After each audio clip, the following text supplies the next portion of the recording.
Ever catch your own eye in a reflection and just wonder what's really going on in there? Today, we're going to deconstruct the mirror and reveal the incredible physics behind that simple, everyday glance. I mean, it really does feel like magic sometimes, right? But it all comes down to a few surprisingly simple rules that govern the most fundamental thing in our universe: light. So, let's dive in.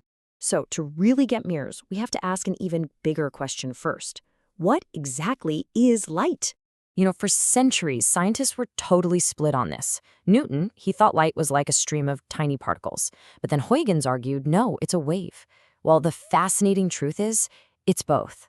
But for our journey into how mirrors work, it's actually way more helpful to think of light as a particle, just a tiny little packet shooting in a straight line. Okay, so when one of these light particles hits a surface, any surface, it basically has a choice to make. It can bounce off, which we call reflection. It can pass right through. That's refraction. Or it can just get absorbed and turn into heat. A mirror? Well, it's just an object that's been engineered to be an absolute champion at that first option, reflection. And here's the thing, this bouncing act, it isn't random at all. Nope. It follows two totally unbreakable laws. And these are the rules for every single reflection in the universe. First, the angle the light comes in at is exactly the same as the angle it bounces out at. And second, that incoming ray of light, the outgoing ray, and an imaginary line we draw straight out from the surface, they all line up on the same flat plane. What that really means is every bounce is perfectly predictable. But here's where it gets really, really cool. What happens when we take that flat, predictable surface and we start to curve it? Well, you get two main types of what we call spherical mirrors. You've got your concave mirrors, which kind of look like they're caved in, and your convex mirrors, which bulge outwards. And this right here is the secret sauce. Because of their shape, they do completely opposite things with light. The concave mirror gathers light, focusing it all to a single point, but the convex mirror, it scatters light, sending it everywhere. That special point where all the light rays come together, we call that the focal point, or the focus. And trust me, manipulating this one little point is the key to all of a mirror's magic. See, by gathering or scattering light in just the right way, these curved surfaces can create entirely new visual realities for us, and we just call them images. Let's just look at the concave mirror for a second, because it's a real chameleon. Depending on how close you are to it, it can be two completely different tools.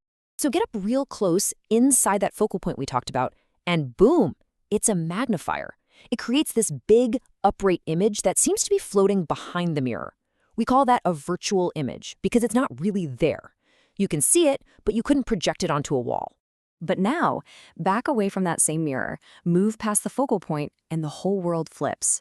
The image is now smaller, it's upside down, and it forms in front of the mirror. This is a real image, the kind you absolutely could project onto a screen, just like in a movie theater. Isn't that wild? One mirror, two completely different realities. And look, this isn't just stuff for a physics textbook. This science is hidden in plain sight, all around you, every single day. That magnifying power of a concave mirror, that's your makeup or shaving mirror. And their ability to focus light into a powerful beam, yep, that's what's inside your car's headlights. But what about that other mirror on your car? We've all seen this warning a million times, right? Stamped right on the passenger side mirror. I mean, why is it even there? Well, it's because that mirror is intentionally lying to you, and it's using the physics of convex mirrors to do it. Your side view mirror is convex. Its job is to shrink everything down so you can get a much wider field of view. It lets you see more of the road behind you. But here's the trade-off. In doing that, it makes everything look much farther away than it actually is. So think about it.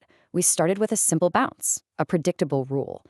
And we found out how, just by bending the surface, we can master that bounce to see more, to see bigger, or to even see things completely upside down.